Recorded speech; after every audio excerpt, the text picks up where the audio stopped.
Some of you have heard this story before, so I apologise. I'd lit a candle, I had the window open, I had the curtains drawn, I was trying to get that really spiritual feeling. It was a nice summer night in Melbourne, as summer as it can get in Melbourne. And I was sitting there thinking, this is it, this is the night. I'd been, investigating all the spiritual proofs, all the scientific proofs about the fact that the mountains are the pegs, about, how the embryo develops inside, the woman, all these amazing proofs, but I still needed that little push. It's like I was on the edge of a cliff. I was ready to jump. I just needed a push. So I was sitting there, it was very quiet. I was reading Quran, and I stopped. I said, Allah, this is my moment. This is the time I'm about to jump into Islam.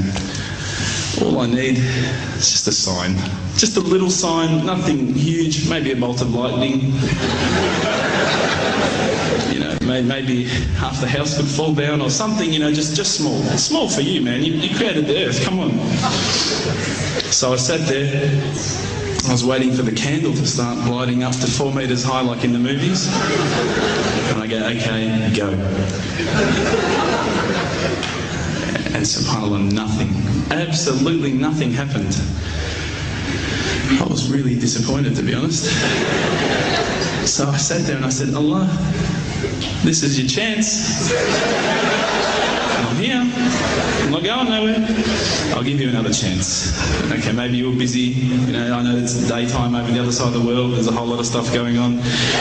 Maybe this time it could just be like a car backfiring. Something small. All right, half the house, the candle. Let's forget that. A bird could fart outside. I don't care. Just anything. So I said, okay, go.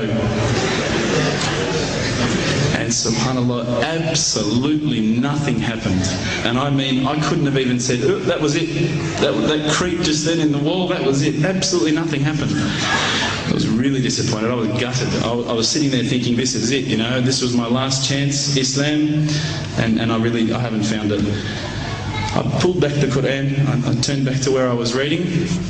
SubhanAllah, the very next verse on the next page, for those of you who ask for signs, have we not shown you enough already? Look around you, look at the stars, look at the sun, look at water. These are the signs for the people of knowledge. SubhanAllah.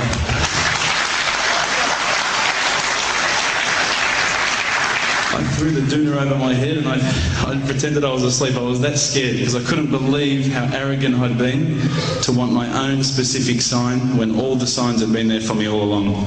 The fact that we have this world, the fact that there is this creation, these are the signs for all of us. The next day I decided this is it, I'm becoming a Muslim.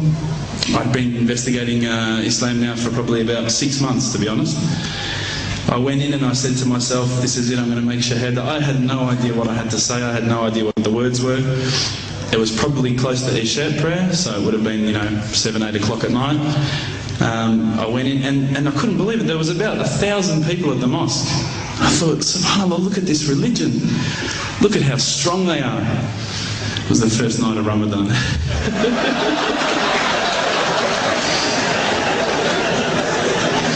Ramadan Muslims. So I sat there and I was very nervous, I must admit. I got up and this person's going to me, you got to say these words, bro, Ashhadu. I'm going, what? Ash what? Can't I just say it in English? No, they say, no, you got to say it in Arabic. And I thought, looked out over the sea of beards that I could see in front of me, and I thought, if I get these words wrong, I'm a dead man. Again, I had this fear, And they were staring at me, and I don't know if you know this, but Australians can't stare. Lebanese people can stare. So I was sitting there, I was very scared.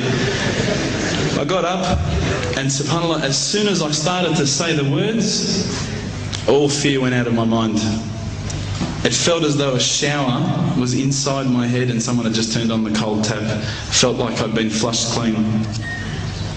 I said the words, and I wasn't expecting so many brothers to come up and yell, Takbir, Allahu Akbar, and start kissing me and hugging me. Now, I'd never been kissed by that many men in my life. But it was a beautiful day, I must admit. And that day was the day that I had more brothers than I could ever imagine, more sisters as well. But I guess since that day I've never looked back. My family, I think, initially were very worried that I was going to be, I guess, a little bit weird towards them. They thought that I was going to break out the AK-47s and the grenades. But they realised, I think, soon that this religion was actually making me a better person. Prior to Islam, you're not going to believe it, I had a mohawk. I did. I had, I'm not going to show you any photos. I had army greens, I had the Metallica t-shirt, I had the cherry docks. I was shocking, right? I thought I looked great, but I looked terrible. And alhamdulillah, ever since then I look as good as I do now. No, don't laugh, please.